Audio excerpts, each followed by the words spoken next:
This is The Guardian.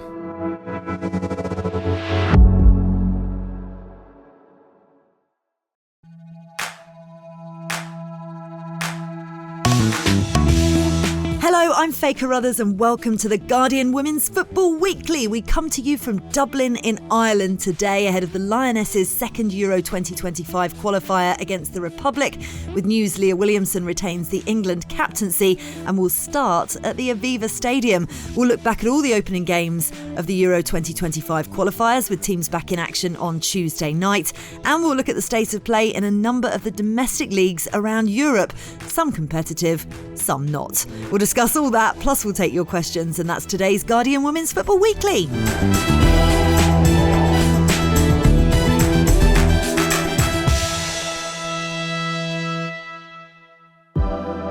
Women's Football Weekly is supported by Google Pixel, the only phone engineered by Google, an official mobile phone of Arsenal Football Club, Liverpool Football Club and the England teams. Google Pixel's working with the FA, Arsenal FC and Liverpool FC to close the visibility gap between men's and women's football with the formation of Pixel FC, a collective of next-generation creators and presenters dedicated to covering the women's game. They'll have exclusive access to players, additional resources and content creation opportunities to give women's football the visibility it deserves. Search Google Store to find out more. What a panel we have today. Suzanne Wrack, it was a joy to spend time with you in Dublin. Not a bad place to be. It's all right, isn't it? A little tour guide as well going on. Might go on a bit of a jaunt today. And we've got two debutantes today. Let's start with Amee Ruszkai from goal. How are you doing? I am good in this gloomy, wonderful day in the north of England. Can't wait to get out after this and walk the dog in the rain. It's gloomy and wet and windy in Dublin as well, so you're in good company. But somebody who has to experience this all the time is Emma Duffy from the 42 here in Ireland. How are you? Morning, guys. Nothing new here. Welcome to Dublin, though. Great to have you. Yes, we got very damp yesterday. It was not pleasant, but it's a beautiful, beautiful city. I love the fact that we've got two debutantes for the pod today. Let's kick things off, shall we, and look back on what happened on Friday night in qualification for Euro 2025, where everything kicked off. Teams looking to book their spot in next summer's tournament, of course. Just to explain, the top two finishers from the four Liga A groups are going to join hosts Switzerland automatically into the tournament, and the remaining seven are going to have to qualify through a playoff system. So Group 3 in Liga A immediately caught the eye. France, England, Sweden and the Republic of Ireland were pulled out of that hat in the so-called Group of Death. I mean, it contains the world's second, third and sixth ranked teams in the world and an up-and-coming Ireland team as well, who are looking to reach their second successive major tournament. But let's start at Wembley, shall we? Sarina Wiegman's Lionesses getting their campaign off to a bit of a stuttering start under the lights. They were held to a 1-1 draw by Sweden in the end. There's a lot of history between these two teams, but the last time they actually met, England were comfortable 4-0 winners at the semi-finals of the 2022 Euros that they eventually went on to win. And I think it's fair to say it wasn't a classic for the 63,000 people at Wembley, but the Lionesses, I'm sure, will be the most frustrated given it was on home soil and some of the mistakes that were made across the pitch, and they just struggled to create more than a handful of clear-cut chances while Sweden stretched and tested them. Alessia Russo's goal eventually cancelled out by Fridolina Rolfo. What did you make of the performance, Susie? What's going to be causing Sarina Wiegman and her staff sleepless nights at the moment?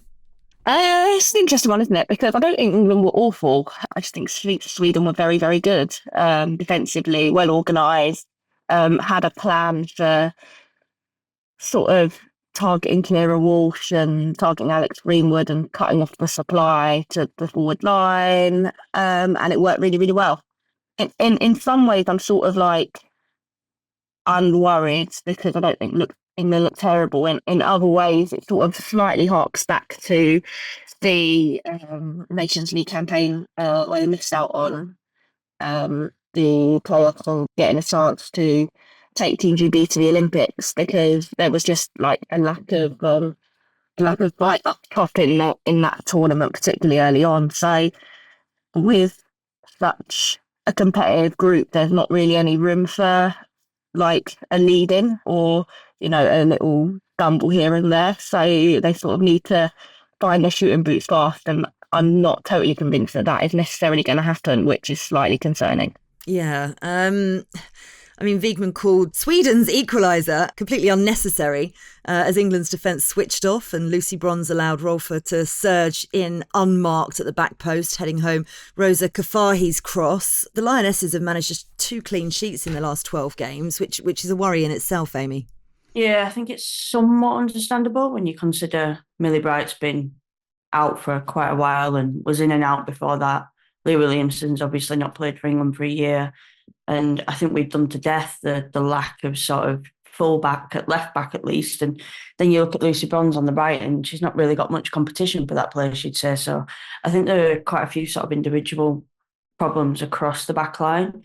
And, some of them are solvable and some of them are sort of less so. So I think it goes a bit back to what Susie was saying there. You need to sort of get your shooting boots on when you know that you can't just keep teams out and win 1-0. You need to score 2, you need to score 3, you need to score possibly 4 to win the game. And they need to sort of build on that as well as looking to solve some of those issues at the back. Yeah, look, we've got to give massive credit to Sweden as well because they were really aggressive in their press. They bypassed England's midfield on numerous occasions and they could and should have won it as well. But Stina Blackstenius just fluffed completely that one-on-one opportunity that she had. Their coach, Peter Gerhardsson, said post-match that the number one plan was to take away Keira Walsh.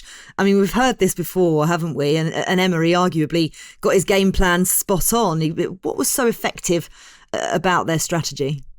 Yeah, I definitely think, I suppose, targeting Keira Walsh, they got great joy out of that. And it's certainly a blueprint that Ireland can look to ahead of their big game. And then just as well, they were really effective on the counter-attack. It's all well and good sitting deep and then trying to break, but without substance behind it, it's not really going anywhere. And that's probably something that Ireland have certainly struggled with. And Sweden showed them the way the other night.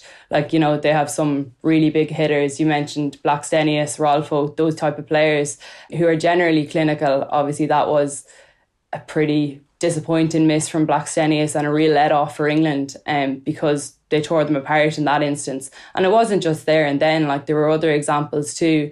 But I do think on the balance of things, 1-1 was probably a fair enough result. But definitely there's learnings that Ireland can take from how Sweden set up and how they approach the game. Yeah, we're gonna look in depth at the Ireland game in part 2, but the spark in England's performance, Susie, was arguably Alessia Russo. It was her 3rd goal in 3 games, and Sarina Wiegman was particularly pleased when I spoke to her yesterday with her movement. But where does this performance leave England overall, would you say? It's a good question. I think Alessia Russo is obviously starting to find shooting boots on a little bit more of a regular occasion for England. I do think England needs someone who's going to stay between the width of the post to a certain extent, like a bit of an Ellen White type figure that they don't have. And I don't think that necessarily means that has to be Alessia Russo or she has to be dropped for someone that is going to do that. But I think they need to have that option within their ranks, which they don't really have. They're struggling. When they bring her off, it's often shifting Hemp into the middle and she's not a target player, and that I don't think is necessarily the solution. And again, Sweden, they're sort of reliant on trying to break through the back line and get the ball into the feet, use the pace of Hemp to break the back line, and it just didn't quite work for them. And I think they just need a few more options up top and that would solve some problems. But it's not Alessia Russo's fault that she's not necessarily that player, because she's a different player, holds up the ball so well and stuff. So I'm not really sure what the answer is, but I don't think they've quite worked out how they replace,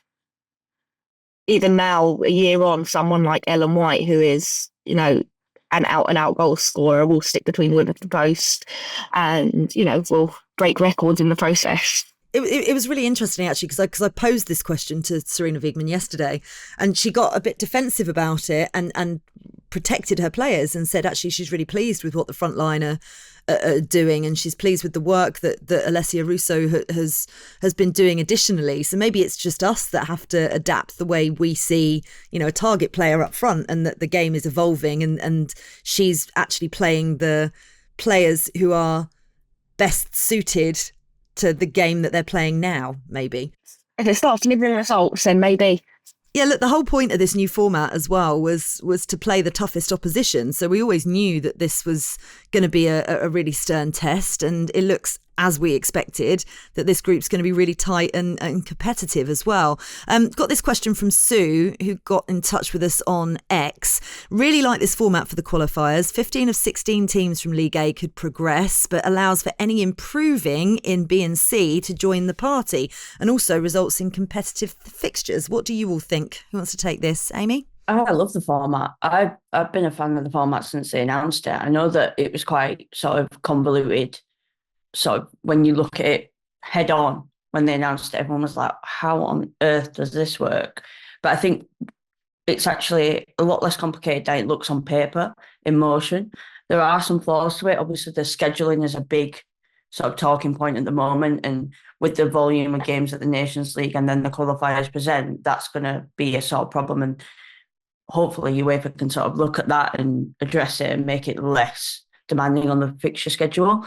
But I think even when I've spoken to sort of smaller teams, I spoke to when they announced the format, people in Malta, people in Albania, like people in Luxembourg, and they were like, we love this format because it allows them to develop at their own pace rather than chucking them in to lose 20-0, every few days with players that can't even get the day off work to travel to England or Sweden or something. I think it's great. I think, it does restrict possibly the embedding of young players a little bit, maybe. You don't have as many friendlies or games against sort of really low-ranked teams, but you do also get that chance to put those young players into really meaningful games, and you get to bed them in. And, I mean, look at how competitive it is. You get to get these top teams to come against each other every few days. Like, I think it's great. I think it's exactly what the game needed after all, the 20-0s. I remember that international break when England beat Latvia 20-0, and you had like an 18-0, a 19-0. I think it's a really good first answer to a problem, and I think it'll develop over time as well. Yeah, what do you make of it, Emma, as a Republic of Ireland fan? Because obviously, everybody is expecting you to finish bottom of the league, but what are your thoughts? Yeah, it's definitely interesting. I'd echo some of Amy's thoughts there. The scheduling definitely needs to be looked at, but I suppose this is probably a bit of an anomaly of a year, just an Olympic year as well, so it is quite front-loaded. Yeah, the draw, I think, could be done a little bit better. I feel like Ireland are really hard done by there, but such is life. They want to be among the best teams in Europe, among the best teams in the world, and how else to get there than to play against them. It's actually quite interesting. I know that former Ireland manager Ria Percival wasn't a fan whatsoever of this new system. She spoke about how, teams in kind of the middle tier, aka Ireland at the time, may be forgotten about, whereas the focus is on the top tier teams and then the developing lower ranked teams, as Amy said, that, are trying to develop at their own pace. A lot of it comes back to funding as well. But I do think, like you say, you're getting competitive games. You just hope that the fourth seed teams can compete. And we saw Ireland did on opening night. It's not going to get any easier whatsoever, but it's definitely an interesting system. And it just means loads of top level games against top level opposition, and hopefully narrow scorelines as well. You don't want those 20-0s, those 18-0s, because, that is just so difficult on the teams that have to gear up to face that. So yeah, I suppose we'll play it by ear, see how it goes, but so far so good. Yeah, well, I mean, look, you kept it to a low scoreline against France, who are ranked third in the world, didn't you? And, they earned a narrow win over Republic of Ireland on Friday night, finished France 1, Republic of Ireland 0. Eileen Gleeson's side are the underdogs in the group. I think it's fair and not patronising to say, but they seem to kind of thrive on that, it feels. And bar that 6-minute goal from Marie-Antoinette Katoto, they managed to keep the waves of French attack at bay on Friday. They also could have equalised in the 87th minute to bring a point back to Dublin. But what stood out for you, Emma, from this Irish performance? Yeah, I think it went as expected, Faye. Like, Ireland were obviously always going to set up really defensively. They were going to revert to a 5-4-1. And, you know, it was all about sitting deep and trying to catch France on the break. Now, when that goal went in the 6th minute, I was going, oh God, this could be pretty bad. The hope was to hold it 0-0 for as long as possible, possibly grind out a scoreless draw, or, you know, seize an absolutely famous result at the death somehow, some way. But it was always going to be a taller order once France scored earlier. But I think Ireland responded well, to be fair. I think, you know, they got on with it. And like you say, France did have a fair few attempts. I think it was 21 shots as opposed to Ireland's one. And that wasn't even that chance at the end that you referred to. That was, I think, a Caitlin Hayes flick on from a header, which just happened to go on target. But yeah, that was I wouldn't say an opportunity at the end. It was certainly an opening. And Leanne Kiernan unfortunately took the wrong decision. Katie McKay was absolutely screaming for it, unmarked in the box.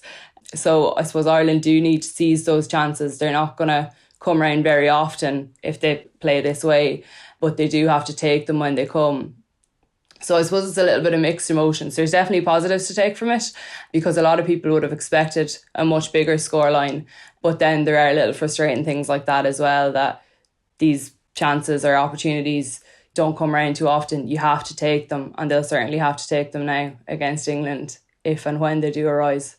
I think what's really interesting is, you know, even if they do finish bottom of the group, like the going into the playoffs, the amount of experience playing top level side this takes into the playoffs is the more interesting thing for me. Like, sort of regardless of how well they do in this group, which I actually think they could cause a fair few problems, that playoff situation is what is really exciting for me, because I mean, like, so few teams in that tournament post this group stage are going to have had this level of teams that they've played at this level of the game. So that's where this tournament sort of really comes into its own for Ireland for me, and where it gets really exciting, which I'm.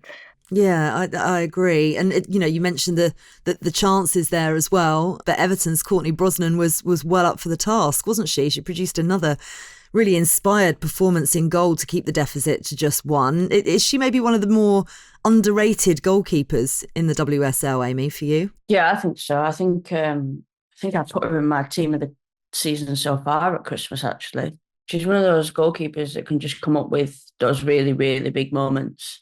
And I think that's so big for Everton and Ireland as well, to have a goalkeeper that, you know, can sort of stand up against really top teams, you know, when her team can be under pressure like they were against France, and like Everton, you know, often are when they come up against the big teams in the WSL, and just produce something that, you know, not just keeps the team in the game, but sort of gives your team a little bit of belief as well. Like, you know, look at the saves our goalkeeper can make, you know, have that confidence in the goalkeeper behind you. Yeah, I think she's a real top class goalkeeper. I really do.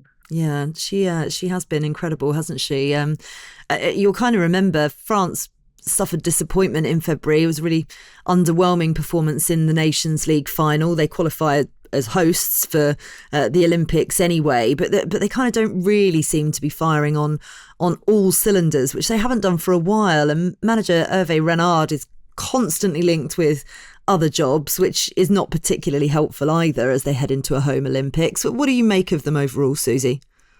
Yeah, it's an interesting one, isn't it? Because that Nations League final, I mean, like, it's Spain, right? They are just a cut above everyone else, world champions. So, you know, a loss to them in a Nations League final is not like, you know, anything to be sniffed at, really. And their record before that is actually pretty decent. You know, the last game they lost before that was the quarterfinal in Australia, which was on penalties after a 0-0 draw at the end of extra time. And before that, their only sort of normal time loss was a loss to Australia in a friendly back in July last year. So, like, in terms of consistency, they've actually been not too bad. I mean, they've not played like the best teams in the world.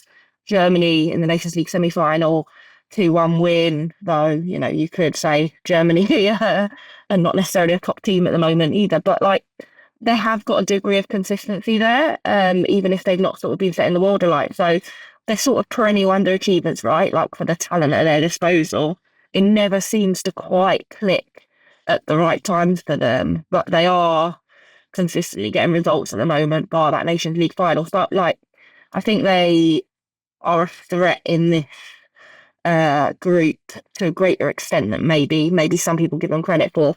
Yeah, elsewhere in Liga A, Italy recorded a surprise victory over the Netherlands, while Germany came back from 2 goals down to win against Austria 3-2. World champion Spain, meanwhile, beat Belgium 7-0.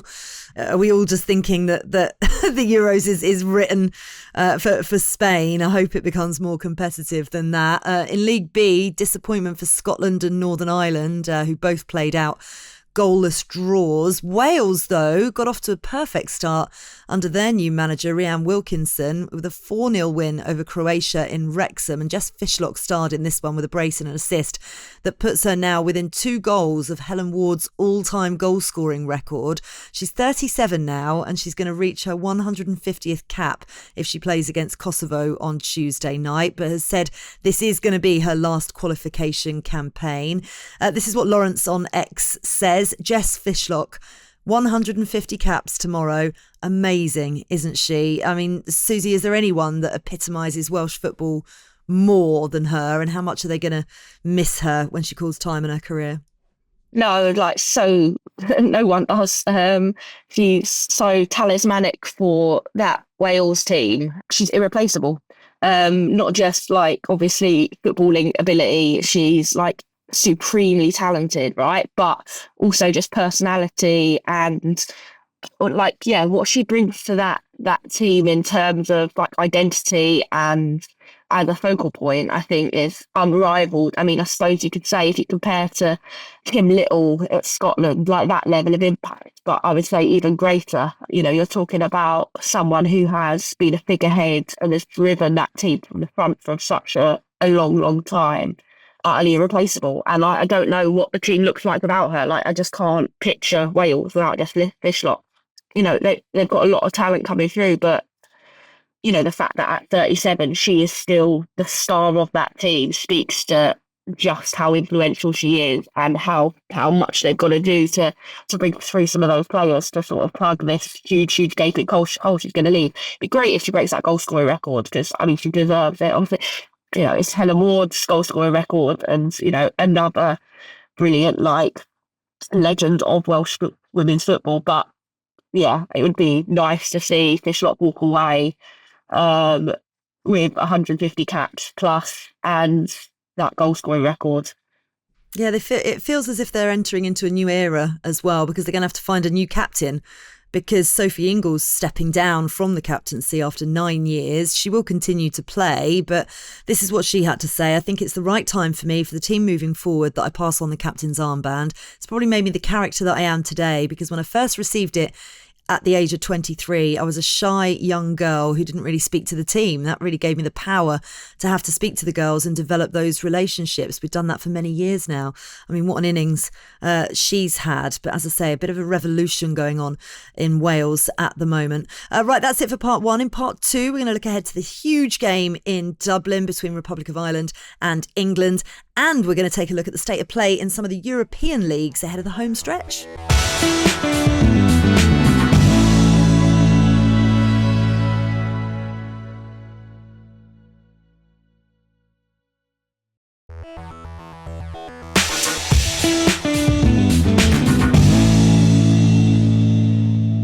Welcome back to part 2 of the Guardian Women's Football Weekly. Right, let's look ahead to the game between Republic of Ireland and England at the Aviva Stadium on Tuesday night. Full disclosure, we are recording this in Dublin on Tuesday morning. Very much looking forward to this one. It's a historic fixture as well, but they haven't actually faced each other competitively since 1987. Over 30,000 tickets have been sold so far. Emma, how are you feeling ahead of this one? There must be quite a lot of emotion involved around how far Ireland have progressed to get to this point where they're hosting these kind of occasions.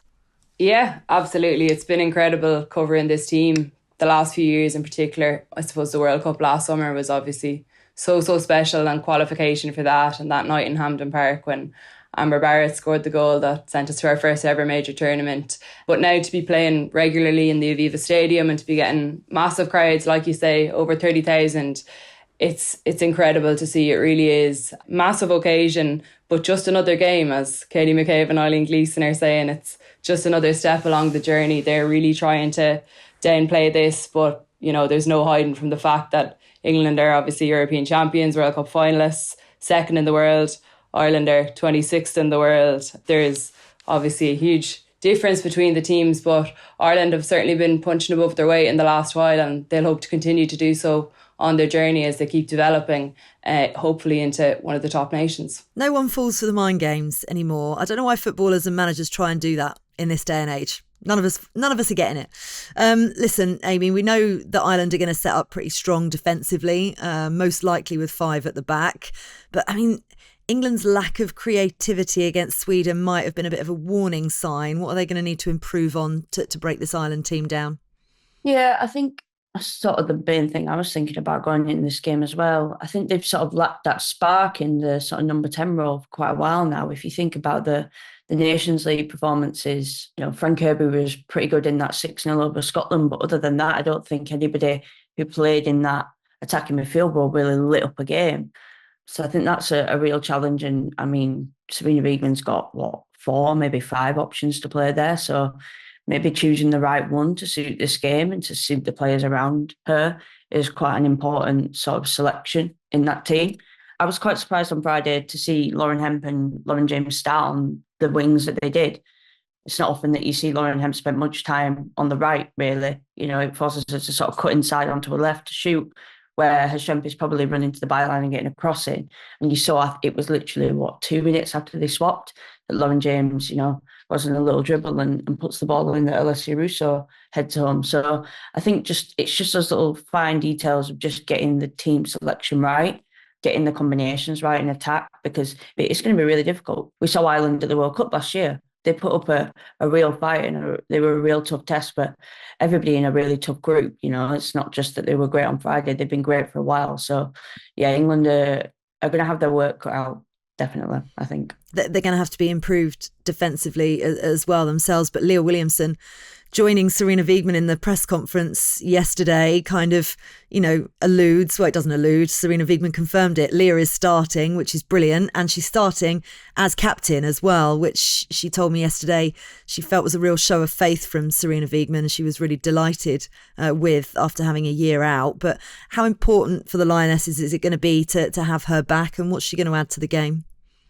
Oh, it's huge. I mean, there's a lot of pressure on her in a sense as well. I mean, she's not she's been good coming back for Arsenal, but it's not been completely perfect performances across the board. She's had games where she struggled. The Chelsea defeat in the league, I think is one of those.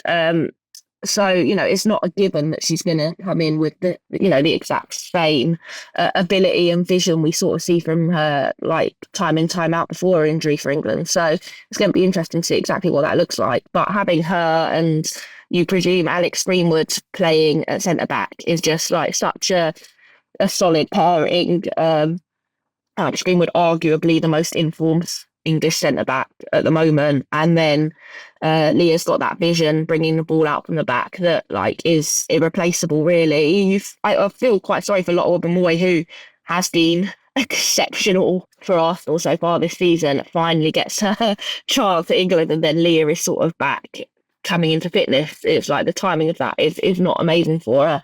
England didn't look defensively infallible against Sweden, quite shaky when they broke, and that's what you're going to see Ireland trying to do. So it's logical to bring in someone who's going to shore that up a little bit more. That said, that was Lotte's first start in a competitive fixture for England in God knows how long. So it's not totally fair to say that she wouldn't have settled a little bit more into that role as well. So yeah, it's hugely important for the sort of vision she has playing out from the back. But England have options at centre-back now, which is really exciting, good options. And it's not a given that she necessarily walks into the squad, which is also quite exciting. I did ask Sarina Wiegman if it was going to be a change in a formation or just in personnel, and she said just in personnel. So they'll stick with the 4 at the back. But I did wonder whether Alex Greenwood could return to left back as an option for them and see Lotta and Leah together. But as you say, she's in such fantastic form as centre back for Manchester City. That would kind of almost be a bit of a travesty at the same time. But I wonder whether she might do a little bit of a rejig depending on how the game is going. But from an Ireland perspective, Emma, I mean, that match against France was Eileen Gleeson's first competitive match since she was named permanent manager. She obviously did oversee the successful Nations League campaign in the autumn. But there were 3 new competitive debutantes in Anna Patton, Emily Murphy and Jessie Stapleton. What have you made of her time in charge so far and the new additions to the team so far? And also, what exactly do we need to look out for in terms of how they can threaten England? I suppose in terms of Gleeson, she obviously came in for the Nations League, as you said. Not everyone thought that she would be made permanent manager, and she kind of brushed it away herself every time she was asked. She basically ruled herself out of the running.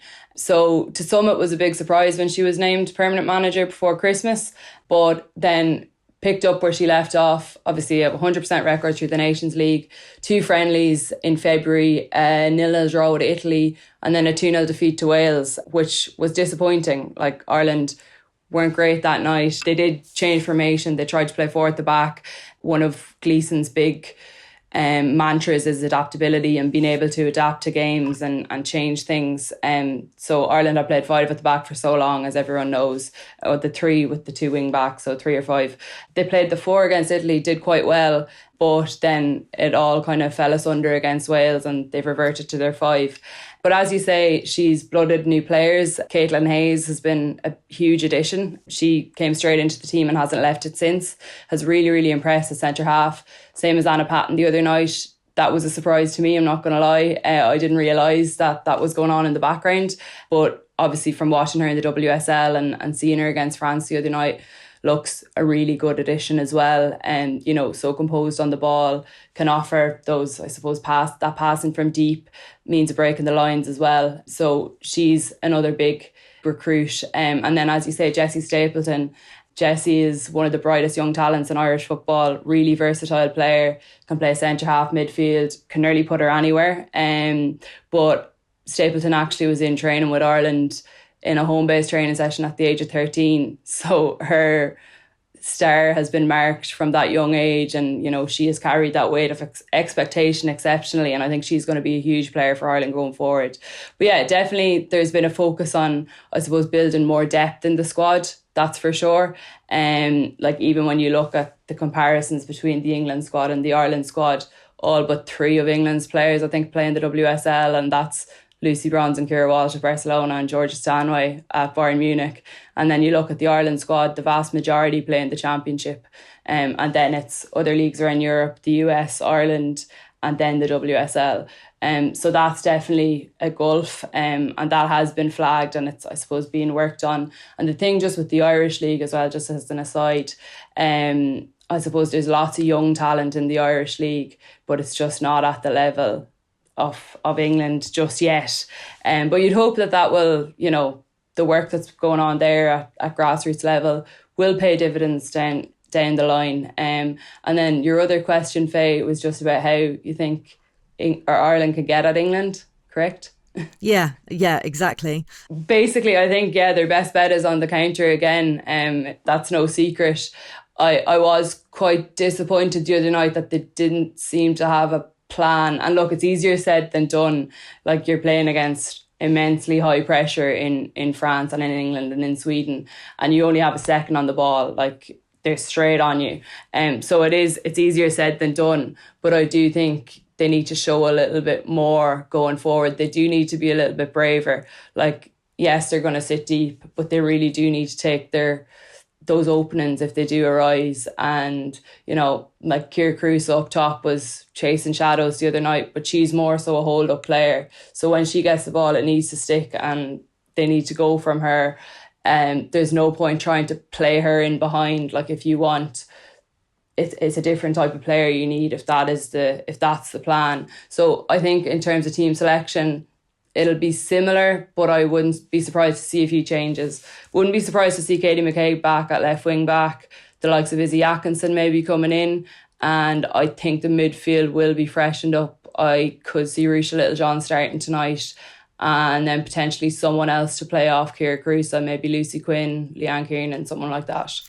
Right, it's going to be fascinating, isn't it? And I really hope that all of you are listening to this on Tuesday so that this is completely relevant. Otherwise, you're just going to be going, what a load of rubbish. None of that happened.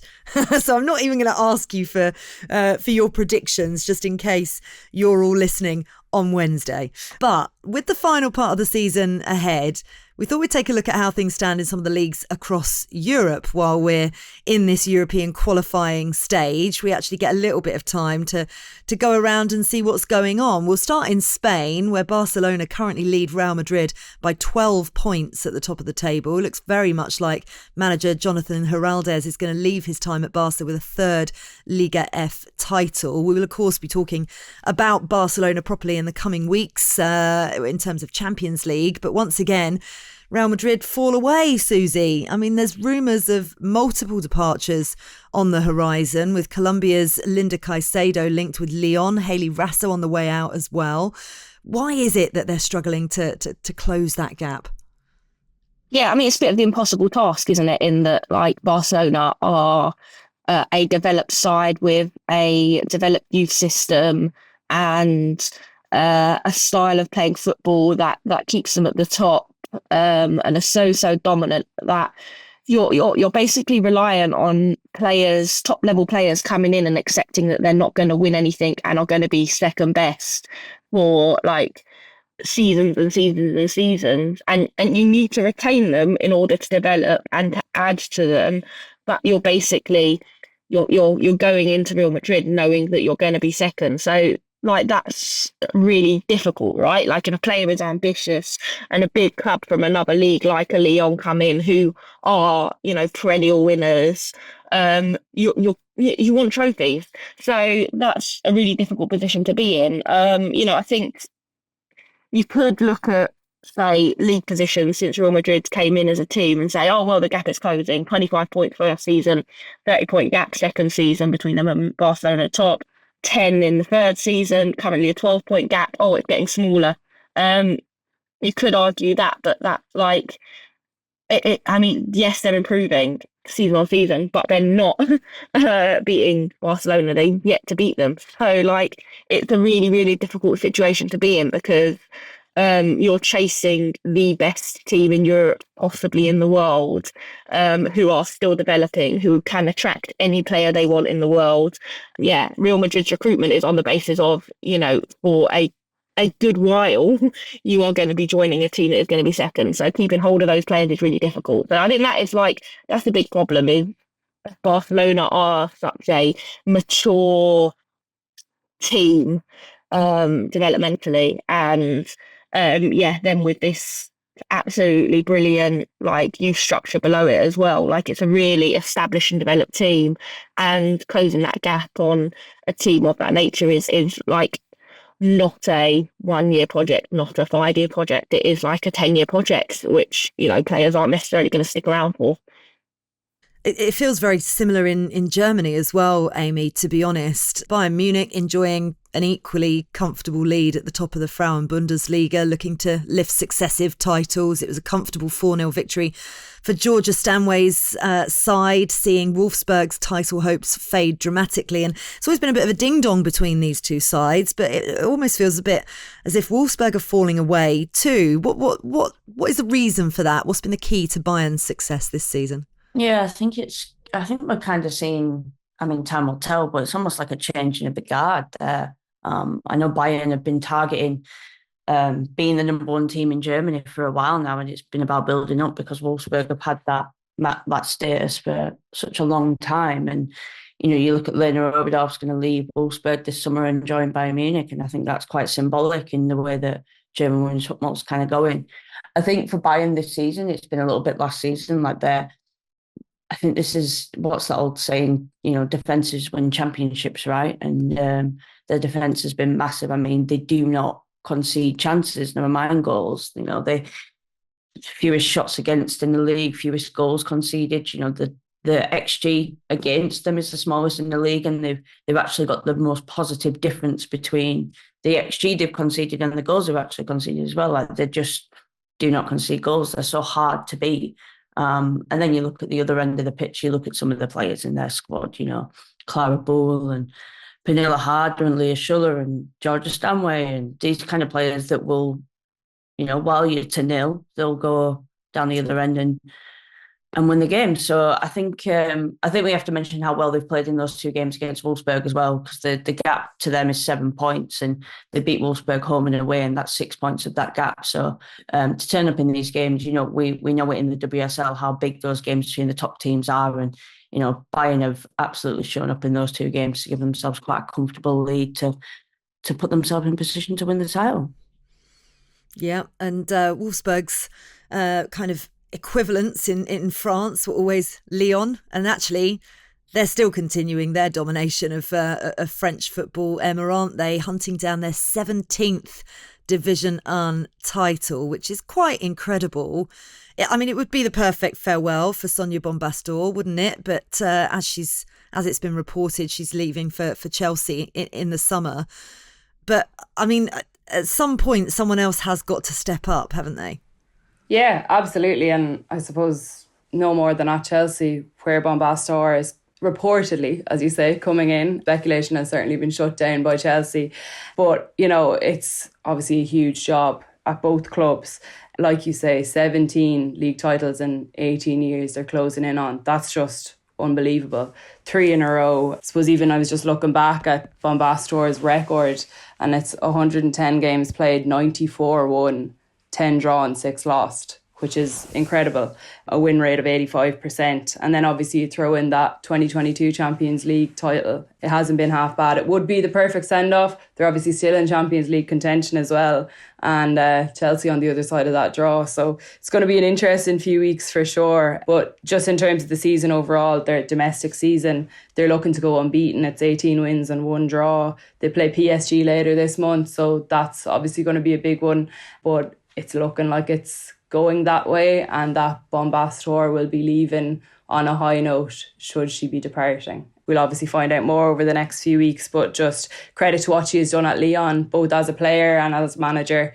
But definitely, as you say, big shoes to fill for whoever may come in there. Oh, I mean, wouldn't it be incredible if it's Emma Hayes versus Sonia Bombastor for the Champions League final, and both want to end their, careers at incredible clubs on a high? That would be something else, wouldn't it? They've got to get there first. Let's look at Italy's Serie A. It's another league that seems to be pretty wrapped up already. AS Roma leading Juventus by 10 points with 6 games to go, which would be back-to-back titles for Alessandro Spugna's side. What have you made of their journey to success, Susie?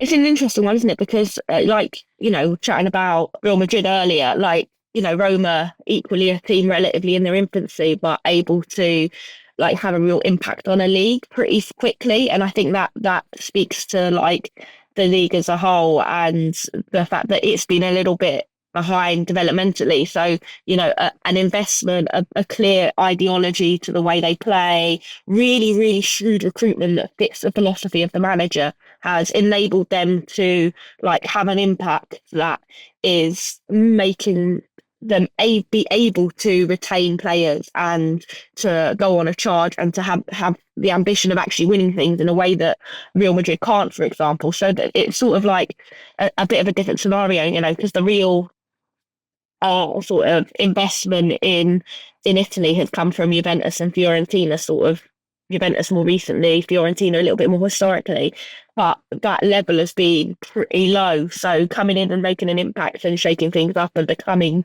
the dominant team is a far easier job in Italy than it is in, say, France, where Lyon are the developed team, or in England, where you've got a few, particularly Chelsea at the top, or Spain, where you've got Barcelona. So that for me is really exciting. But it's not just that they've come in and brought in a load of really top superstar players. They've brought in players that really fit the system, and it's made them a really, really exciting team. I think it's no accident that, first season in Champions League, they reached the quarterfinals. Obviously, this season Champions League, not the best exit from the group stage, bottom of the group. But when you're in a league with a group stage with Bayern Munich, Ajax, and Paris, I mean, that's sort of to be expected to a certain extent, and speaks to the fact that the Italian league is developmentally a step behind the top European nations. But in terms of like philosophy and talent and like just being enjoyable to watch, Roma are doing a really, really, really good job. Let's go to Scotland, shall we? And this is what we want. A competitive league, a title race. Yes, please. The Scottish Women's Premier League serving up the most drama this season. Rangers currently leading Celtic by 1 point, with current champions Glasgow City just 3 points behind the latter in third. So will Joe Potter's side be able to lift the second domestic title, Amee? I mean, I hope we get another end of the season like last year. They call it Helicopter Sunday, was it? Where it was like 3 teams in the race for it. I love a final day like that, and I think this season as well. I'm pretty sure when I looked the other day, none of them play each other on the final day. So it'd be 3 games to keep across, and the kind of permutations of like hopping around. So I hope it stays this close to the final day. As for Rangers, I think that League Cup win the other week could be a real boost to them. They lost to Celtic just the week before, and then about a week later you're lifting the trophy. So that must give you a real confidence boost as you move into the last stages of the title race. But I think there's 8 really big games left, and I think it's kind of the beauty of this split format that Scotland has had kind of historically across men's football at least. But yeah, I think it kind of being as that split makes it so much more intensified and amplified each game. There's no sort of like, oh, well, they'll easily beat that team. It's so amplified, and yeah, it's going to be a really, really good run-in. Yeah, it certainly is. Finally, a quick word on the League of Ireland, given that we have Emma on today. It would be remiss of us not to ask. Look, the season's only been underway for a few weeks, but how are things shaping up early on? How important is this flourishing domestic league for the future of the international side as well? Yeah, hugely important. It's been quite stop-start so far this season, obviously with the international break and the All-Ireland Cup around the games there too. But Galway United are currently top with 3 wins from 3. Peamount are second, the reigning champions, and Shelburne are third. So Peamount won last year. There was a lot of changes in the off-season, I suppose, with the league moving to a semi-professional capacity. Peamount are not affiliated with a men's team, so it was a massive, massive achievement to see them go and win the league. A lot had been made of their underdog status. They will say they were written off. I'm not sure they were entirely, because the last few seasons it has been Peamount, Shelburne and Wexford in the mix towards the end. But that's not taken away from their achievement. It was absolutely incredible what they did last year.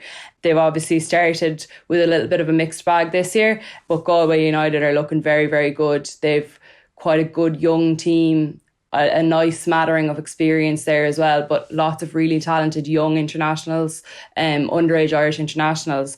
So they've made a strong start, and there seems to be real belief there with what they're doing. So it's going to be interesting to see how the next few weeks pan out. But like Amee was saying there, a few seasons in a row, we had it go down to the wire, right down to the final day, and it was so exciting. Last year was settled a little bit earlier than that, but I wouldn't mind seeing it go all the way this year again. Yeah, that would be brilliant, wouldn't it? I love just hearing about how the leagues have gone around Europe this year, because we don't get to focus on it too much on the show because the WSL is so competitive, and it shows how lucky we are in England really to have such a competitive league. But we'll keep doing these updates because I think it's really interesting going forward. And this is slightly left field because we've been talking about European teams, but we must mention players coming towards the end of their careers. We were just talking earlier on about Jess Fishlock and Sophie Ingle, but outside of Europe, New Zealand are bidding farewell to a legend. Ria Percival announcing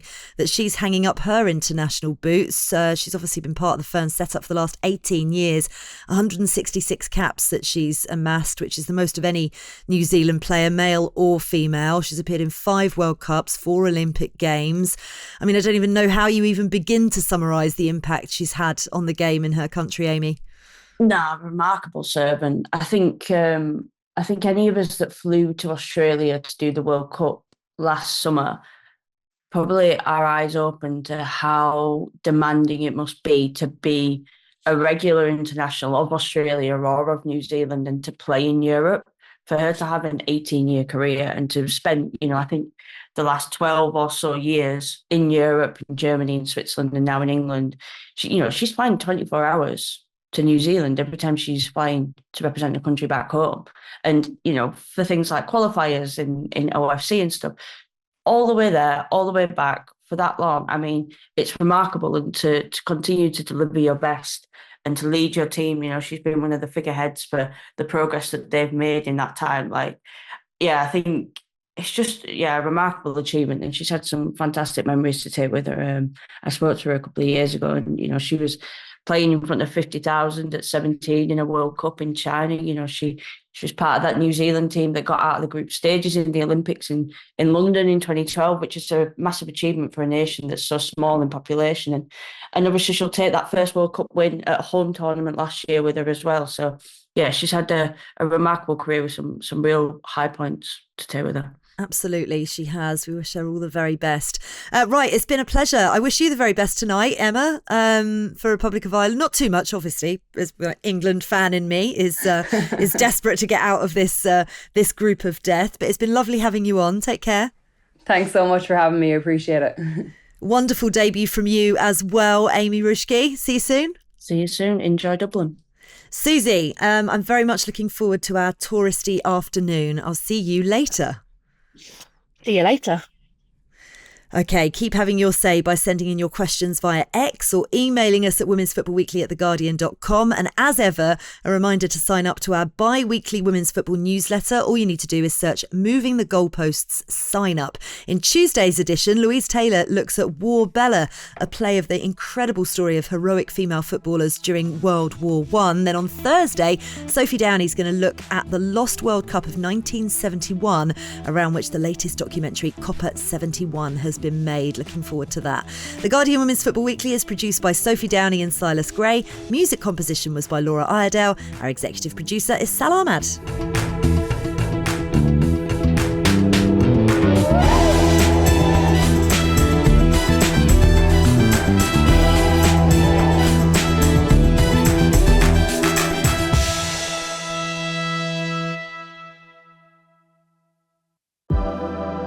Women's Football Weekly is supported by Google Pixel, the only phone engineered by Google and official mobile phone of Arsenal Football Club, Liverpool Football Club and the England teams.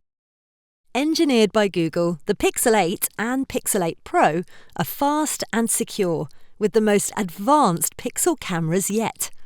And Google AI powers amazing features for photos and video so you can get even closer to the game. Search Google Store to find out more. This is The Guardian.